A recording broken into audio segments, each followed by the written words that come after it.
Okay, Assalamualaikum warahmatullahi wabarakatuh. Apa khabar semua? Moga anda semua kaya dan berjaya. Saya menjadi jutawan Savana insya-Allah. Okay, doakan. Amin. So, sedikit pengkongsian daripada saya pada pagi ini sebagai seorang usahawan yang saya rasa perlu kita sama-sama mengingati supaya kita dapat sama-sama bangkit. Baru-baru ni kita mendengar dan kita melihat keratan surat khabar. Kebetulan saya ada di pejabat PPIM pada masa itu. Bagaimana sindiket-sindiket daging haram yang diimport daripada luar dibungkuskan kembali menjadi halal. Duka cita sangat kita sebagai orang Islam kalau kita mungkin termakan benda-benda macam ni. So, menjadi persoalan sebenarnya. Kenapa orang Islam sendiri tidak mengusahakan? Sebab tu hari-hari saya selalu sebut peranan kita sebagai orang Islam wujudkan balik bisnes, pegangkan ekonomi ni balik supaya barang-barang seumpama tadilah tidak diuruskan oleh orang bukan Islam. Kan, kita kena usahakan daripada sekarang. Sebab itu yang berlaku. Orang kita tak ramai yang nak menjual produk-produk daging import. Okey, sebagai contoh yang saya sebut koko ni sendiri, kan, koko yang saya ambil import daripada Afrika ni pun diuruskan oleh non-Muslim. Tapi ialah koko ni tidak ada berkaitan dengan halal haram sangat. Tapi maksudnya dia dapat CJ halal apa semua, tapi diusahakan oleh mereka. Kenapa saya sendiri tak boleh usahakan untuk ke Ghana, untuk dealkan dengan Madrid dan sebagainya? Tak apa, insya-Allah kita cuba usahakan. Itu antara kelemahan yang kita kena atasi lah. So, nampakkan di sini bahawa peranan kita, kawan-kawan pengedar-pengedar yang hampir 700 orang dalam ni, kena bangkit untuk perjuangkan ekonomi ummah ni. Kalau tidak akan berlaku perkara seumpama inilah. Siapa yang bertanggungjawab? Kita lah. Kita tak usahakan. Kita kata daripada dulu Milo menyumbang kepada golongan Yahudi dan sebagainya. Mana peranan kita untuk berikan alternatif? Tak buat sampai sekarang. So, kita kena mulakan. Banyak benda-benda yang saya sebut yang menjadi kewajipan pada kita. Saya ni bukan apa, dalam Savana tu sendiri, kalau boleh kita nak buatkan kebanyakan produk runcit orang Islam. Tapi kita usahakan yang ni lah dulu. Koko, susu kambing, teh uncang, kopi, ada sohabah sikit, habah sikit. Kita mulakan. Kenapa tak kita buat susu macam Dugro? Kan? Lactogen. Banyak susu-susu bayi yang dikuasai oleh bukan Muslim. Patutnya Savana dah boleh dahului untuk semua minuman-minuman ni. Kita dah ada sepatutnya. InsyaAllah doakan. Tapi mulakan daripada sekarang, kawan-kawan. Mulakan daripada sekarang. Sebar luaskan produk kita. Bila ada nanti penambahan produk, kita dah senang. Saya dengar, alhamdulillah ramai berkongsi kedai-kedai yang mereka letak, mereka pasarkan. Alhamdulillah, terima kasih banyak. Inilah sebahagian daripada perjuangan. Dan untuk perkongsian sikit, kedai-kedai yang kita letak ni, sebagai permulaan, memang mereka tidak akan bayar. Pasal sebagai tokek kedai, kalau anda sebagai tokek kedai pun takkan anda akan bayar semua produk yang orang letak. Pasal kita tak tahu laku tak laku. So, kena bagi masa sikit. Kita letak, bagi masa sehinggalah mereka dapat tengok apa barang kita ni bergerak, dapat dijual dengan baik, baru mereka akan mula bayar cash. Okey? Dia memang formula dia macam tu. Kalau mereka kena bayar keseluruhan produk, habislah modal mereka. Semua orang yang letak kena bayar, orang letak kena bayar. Susah. Jadi bagi masa, sabar sikit. Bagi masa supaya produk kita boleh jalan. Dalam masa yang sama, bila kita letak produk, selalu saya ingatkan, jangan tinggalkan. Permulaan ni kena jaga. Seperti mana kita tanam satu pokok lah. Kalau kita tanam hari ini, nak dapat hasil hari ini, mungkin mustahil lah. Takkan berlaku. So, ambil masa. Mungkin sebulan, 2 bulan, 3 bulan. Dan kena jaga pokok tu. Maksud saya, kena jaga kedai yang kita letak. Kena postkan di FB kawasan tu. Sebab tu saya selalu beritahu kena add friend orang kawasan yang kita letak produk tu. Kalau kata Batu Cave, Gombak lah. Tambahkan friend Gombak. Supaya orang Gombak bila dapat post daripada kita, kan, mereka akan nampak, oh ni kedai ni. Tapi kalau friend kita tu orang luar daripada kawasan Gombak, susah lah. So, kita kena add friend hari-hari, kawan-kawan. Friend yang orang di kawasan kita letak tu. So, mereka akan nampak dan postkan kedai mana kita letak. Esok post lagi, post. Konsisten. Kita kena beritahu. Kalau boleh buat live depan kedai. nampakkan dalam kat rak-rak tu buat live beritahu orang kawasan Kampung Laksmana boleh beli di sini. Orang kawasan Kampung Bendahara boleh beli di sini. Taman Seri Gombak boleh beli di sini sebagai contoh.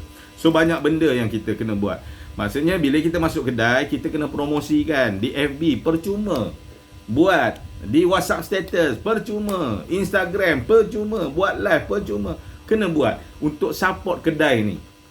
Bila once kedai tu dah dapat sale yang elok, mereka insya-Allah akan mula bayar cash dengan kita. Masa tu kita akan dapat berkembang dan bergerak dengan baiklah.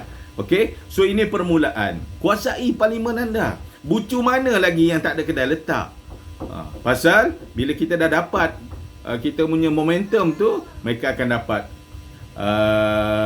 dapat gerakkan produk kita, mereka akan rasakan produk ini bagus. So mereka akan mula bayar cash. So kuasai parlimen anda. Permulaan je kawan-kawan, susah nak dapat kedai, susah nak dapat ni. Tak apa, susah tu letak tepi. Kerana apa? Purpose kita. Anda kena clearkan mindset kenapa anda nak berniaga ni. Bila anda clear purpose anda, matlamat anda, benda masalah tu akan kecil. Saya ulangi sekali lagi, besarkan purpose anda. Apa matlamat anda? Untuk perjuangkan produk Muslim, untuk keluarga anda, untuk dapatkan income, untuk bantu orang Islam, bantu keluarga anda sendiri. So purpose tu besar, masalah tuan kedai tak terima, orang tak ambil lagi, tak apa, sabar. Kita pun mempunyai Allah yang maha kaya dan maha pemurah. Rujuk pada dia. Solat hajat, minta, tadahkan tangan, ya Allah, aku ada masalah gini. Kan senang kita sebagai orang Islam, apa masalah? Angkat tangan, solat hajat, puasa Isnin Khamis. Kan? Doa minta pada Allah supaya bukakan hati tuan-tuan kedai. Kita usahakan.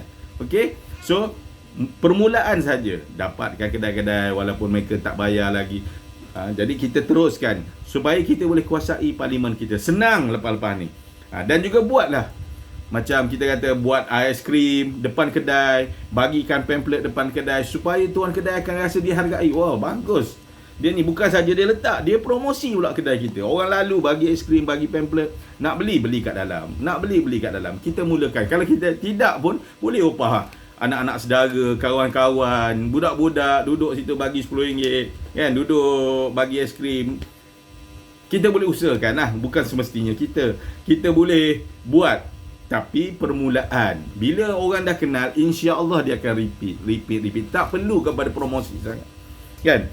Tak perlu kita perkenalkan sangat. Pasal mereka dah tahu. Permulaan je supaya mereka tahu, kita buat aiskrim, bagikan depan tu, upah budak-budak, bagi. Nak beli kat dalam. Tuan kedai akan suka sangat-sangat dengan apa gitu. So kuasai parlimen anda. 20 ke 25 ke 30 kedai, kalau anda konsisten kan, anda percaya income anda sebulan, saya dah boleh nampak 3 ke 5 ribu anda akan dapat daripada kekonsistenan anda tadi. Okey, so mulakan. Kawan-kawan, ini tanggungjawab kita. Mungkin fardu kifayah dah jadi fardu ain. Kalaulah seumpama lembu yang halal dikatakan tu sebenarnya berpunca daripada bersumberkan kepada benda yang haram, so menjadi fardu ain dah, hampir fardu ain dah. Kita mulakan bisnes sebenarnya. Mulakan daripada sekarang. Kita tak tahu campuran minuman kita lepas-lepas ni dikuasai oleh non-Muslim, mungkin boleh letak apa saja untuk menyedapkan air tadi. So peranan kita daripada sekarang. Perjuangkan. Kuasai parlimen anda. Kuasai kedai-kedai. Okey? Kedai-kedai tu kuasai. Tapi dalam masa yang sama, kalau anda dapat ejen pun lagi baik. Pasal ejen ni kelebihan dia boleh bayar cash pada anda. Dia bayar cash pada anda. So anda dapat pasarkan barang dengan baik lah. Cuma kelemahan dia tu, dia masih macam rumah lagi. Tapi kalau dia betul buat pasaran juga, bagus juga. Kalau dia selalu FB, post di FB, di WhatsApp status, dia akan berkembang juga. So target kawan-kawan, 20 ke 30 orang ejen dan kedai di kawasan anda, supaya anda boleh kuasai parlimen anda. Lepas daripada ni senang. Ingat, bisnes ni bukan pada anda saja, akan pergi sampai anak cucu. Bila anda dah kuasai parlimen tu, anak cucu anda pun akan menggantikan tempat tu dan dapat income yang sama. Sebenarnya orang Islam mampu, cuma kita tak mulakan. Kita selalu bagi pada orang bukan Islam. Pasal minda kita tu nampak yang bisnes apa ni bukan orang kita. So mula tukarkan minda kita. Dan ingat, cabaran akan menjadi kecil bila purpose kita matlamat kita besar. Nampak ke matlamat? Tuan, matlamat kita nak perjuangkan ekonomi ummah, nak tambah income. Orang tak terima tu kita nampak akan kecil, kita akan usahakan. Kita ada Tuhan yang Maha Kaya, bersolat, berselawat, minta padanya, insya-Allah. Yang membuka hati manusia adalah Allah. Kita hanya berusaha. Okey? Mudah-mudahan kawan-kawan semua sedikit perkongsian 10 minit saya ni memberi manfaat kerana semangat saya untuk perjuangkan ekonomi ummah. Insya-Allah. Allahu Akbar.